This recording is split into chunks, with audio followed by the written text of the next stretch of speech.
बड़ों को प्रणाम, बच्चों को प्यार, आप सबको नमस्कार। जय हिंद साथियों, मैं आर के नायक आप सभी का हार्दिक स्वागत करता हूं, अभिनंदन करता हूं। उम्मीद करता हूं साथियों आप सब बिल्कुल ठीक होंगे, आप सबकी तैयारी बहुत अच्छी चल रही होगी। आज साथियों एक महत्वपूर्ण गाइड के बारे में हम जानकारी लेने वाले हैं जो कि आपके लिए एग्जाम की दृष्टि से काफ़ी महत्वपूर्ण साबित होगी। अब साथियों ये कौन सी गाइड है इसके बारे में मैं जानकारी दे देता हूँ आपको। ये है ओल्ड एनसीईआरटी आधुनिक भारत का इतिहास कक्षा 12 की एनसीईआरटी है। इस एनसीईआरटी पुस्तक में कौन कौन से महत्वपूर्ण टॉपिक दिए गए हैं वो जानकारी मैं आज के इस वीडियो के माध्यम से देने वाला हूं। इसमें मैप का किस प्रकार से सदुपयोग किया गया है, कौन कौन से महत्वपूर्ण टॉपिक दिए गए हैं वो पूरी जानकारी आपको मैं देने वाला हूं। इसमें कुछ इस प्रकार से मैप का इस्तेमाल किया गया है। तो इस एनसीईआरटी पुस्तक जो कि आधुनिक भारत का इतिहास कक्षा 12 की है, इससे पहले साथियों मैंने आपको जिन जिन पुस्तक के बारे में जानकारी दी है अब तक, वो एनसीईआरटी कक्षा 9 से लेकर 12 तक की प्रत्येक पुस्तक के बारे में जानकारी दे चुका हूं साथियों। और उसके साथ अगर आप राजस्थान का इतिहास गोपीनाथ शर्मा की ये पुस्तक पढ़ना चाहते हो तो इसको भी पढ़ सकते हो, काफ़ी अच्छी और विश्वसनीय गाइड है। एक है साथियों राजस्थान का इतिहास डॉक्टर हुकुमचंद जैन की, जिसके अंदर राजस्थान का इतिहास, कला, संस्कृति पूरी जानकारी दी गई। आधुनिक भारत का इतिहास विपिन चंद्रा, इस पुस्तक को भी आप पढ़ सकते हो। यह है स्पेक्ट्रम आधुनिक भारत का इतिहास, इस पुस्तक का रिव्यू भी हमारे चैनल पर आपको मिल जाएगा। उसके बाद में साथियों स्वतंत्र भारत में यहाँ पर साथियों स्वतंत्रता संघर्ष, जो भारत का स्वतंत्रता संघर्ष है वो भी इस गाइड में आपको पढ़ने के लिए मिल जाएगा।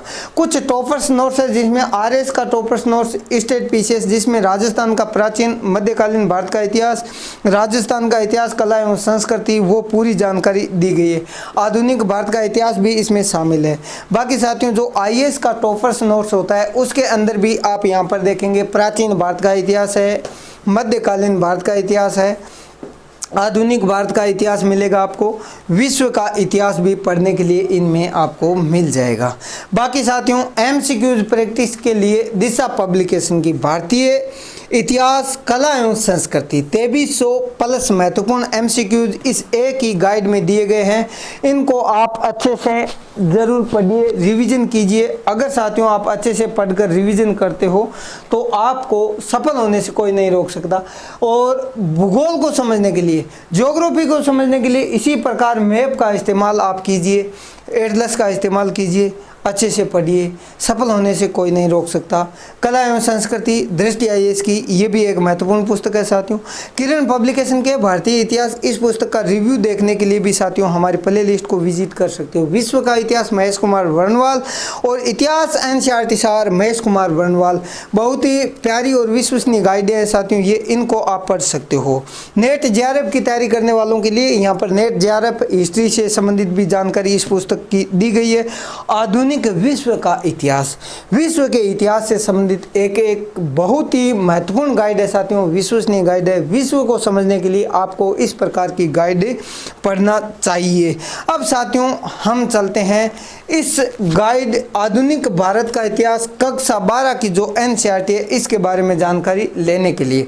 इससे पहले साथियों इतनी सारी पुस्तक को पढ़ने के लिए आपके पास टाइम मैनेजमेंट होना चाहिए। अब यहाँ पर पुस्तक है डॉक्टर विजय अग्रवाल सर की टाइम मैनेजमेंट, स्टूडेंट और टाइम मैनेजमेंट, बहुत ही प्यारी और विश्वसनीय गाइड है। इसको पढ़ने के बाद आप जीवन में कभी समय बर्बाद नहीं करेंगे। तो साथियों आप अपने हिसाब से इस्तेमाल कर सकते हो। ल्यूसेंट कौन कौन पढ़ता है कमेंट बॉक्स में ज़रूर बताइएगा। इस वीडियो के एंड में दो महत्वपूर्ण पुस्तक जो किसी भी एग्ज़ाम के लिए रामबाण साबित होगी उनके बारे में भी मैं चर्चा करने वाला हूं, उनका भी रिव्यू करने वाला हूं। अब चलते हैं साथियों एनसीईआरटी कक्षा 12 आधुनिक भारत का इतिहास, इस पुस्तक में कौन कौन से महत्वपूर्ण टॉपिक दिए गए हैं।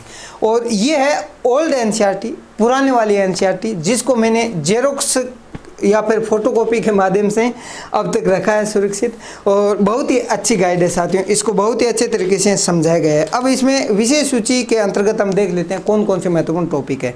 अब टॉपिक आपके लिए कौन से महत्वपूर्ण होंगे जो आपके सिलेबस में है। आपको अगर पता है आप किस एग्ज़ाम की तैयारी कर रहे हैं कमेंट बॉक्स में ज़रूर लिखिएगा।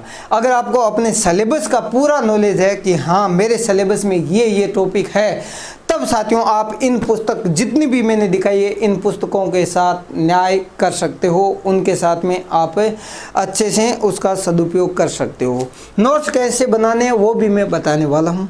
अब साथियों यहाँ पर 18वीं सदी का भारत में यूरोपीय कंपनियों का आगमन, अंग्रेजों की विजय, इनके बारे में अच्छे से समझाया गया है। भारत में ब्रिटिश साम्राज्य की जो आर्थिक नीतियां थी उनके बारे में जानकारी दी गई है। प्रशासनिक ढांचे के बारे में भी यहाँ पर जानकारी दी गई है। प्रशासनिक संगठन के साथ साथ दोस्तों यहाँ पर सामाजिक और जो प्रशासनिक ढांचा है उसको और सांस्कृतिक नीतियों को अच्छे से इस गाइड के अंदर समझाया गया है एनसीईआरटी पुस्तक में।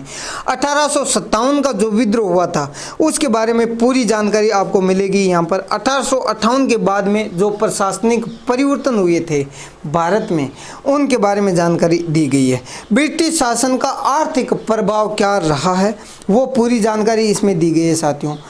नए भारत का उदय कब से, 1858 के बाद, उसके बारे में भी जानकारी आपको दी गई है यहाँ पर। राष्ट्रीय आंदोलन 1905 से 1918 तक और उग्र राष्ट्रवाद का विकास, इसके बारे में जानकारी दी गई है। स्वराज्य के लिए संघर्ष भाग 1 और स्वराज्य के लिए संघर्ष भाग 2, ये पूरी जानकारी दी गई है। अब साथियों ये जो एनसीईआरटी पुस्तक है इनको पढ़ने का फ़ायदा बताता हूँ मैं।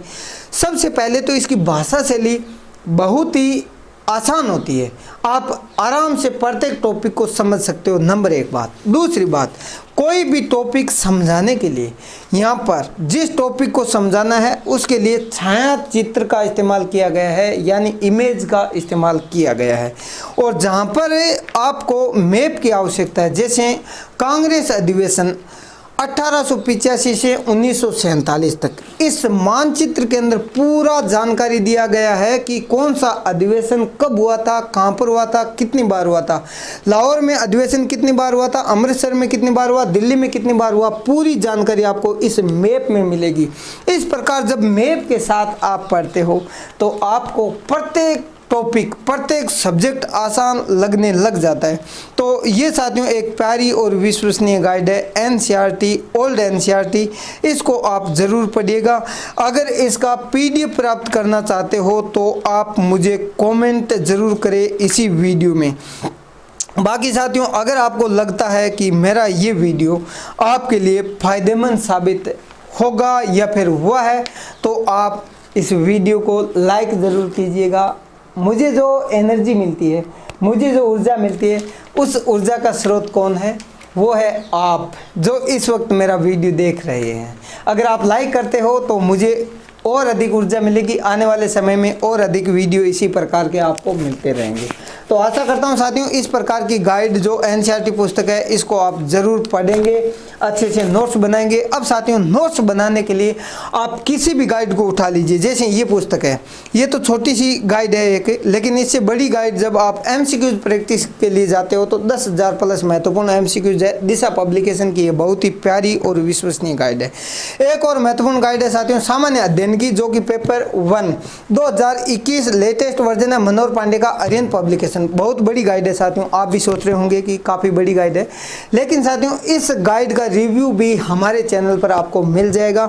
अब साथियों इस प्रकार की किसी भी पुस्तक का अगर नोट्स बनाना है तो कम से कम इस पुस्तक को 4 से 5 बार पढ़िए। पढ़ने के बाद आपको क्या करना है, नोट्स बनाना है। नोट्स में वो की पॉइंट डालने हैं आपको जो आपको याद नहीं रह रही है या फिर भूल रहे हो आप, या फिर उन चीज़ों को डालना जो कि बार बार रिपीट हो रहा है, एग्जाम में क्वेश्चन पूछे जा रहे हैं उस टॉपिक से, उनका नोट्स बनाइए। और नोट्स कितना होना चाहिए, इतनी बड़ी पुस्तक का मुश्किल से 20 से 25% भाग है वो नोट्स के रूप में बनना चाहिए ताकि आपका रिविज़न करने में आसानी हो। तो ये साथियों इनके बारे में जानकारी थी।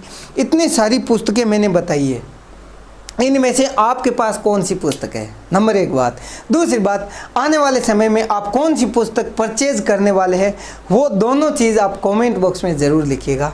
अगले वीडियो में फिर मिलते हैं एक नए जोश के साथ, नई उम्मीद के साथ, नई आशा की किरण के साथ। तब तक साथियों आप पढ़ते रहिए, रिवीजन करते रहिए। धन्यवाद। जय हिंद, वंदे मातरम।